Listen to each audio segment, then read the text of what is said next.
జీవుని రూపమున పాదములు, తొడలు, బాహువులు, నోళ్ళు, కన్నులు, శిరస్సులు, నుదుళ్ళు, చెవులు ధరించి ఒక్కడే ఇన్ని రూపములతో తిరుగుతున్నాడు.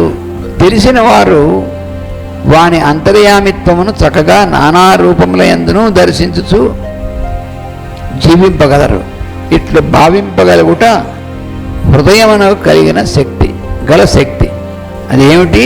ఇది ఇలా భగవంతుని భావింపగలిగేటువంటి ఆ శక్తి, అది హృదయానికి ఉంది ఆ శక్తి అన్నాడు. కనుక వారికి అతడు హృదయములచే గౌరవింపదగినవాడు, అనగా జీవుల యందు ప్రేమ చూపుట వలన దర్శనమిచ్చువాడు అని మాస్టర్ గారు లింక్ ఇచ్చారు.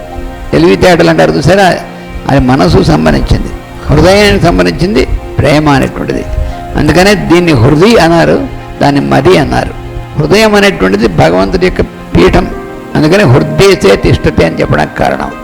అందుకని జీవుల యందు ప్రేమ చూపుట వలన భగవంతుడు మనం దర్శనమిస్తాడు. భగవంతుడు మనం దర్శనం ఇవ్వాలంటే అది ఉండాలి మన దగ్గర క్వాలిఫికేషన్.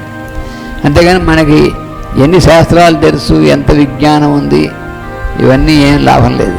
ఇవన్నీ ఉండొచ్చు, ఉండకపోవచ్చు, కానీ సమస్త జీవుల యందు ప్రేమ అనేటువంటిది మన హృదయం ద్వారా ఉంటుంది కదా, హృదయం లక్షణం అది. అందుకని అప్పుడు భగవంతుడు మనకి దర్శనం ఇస్తాడు.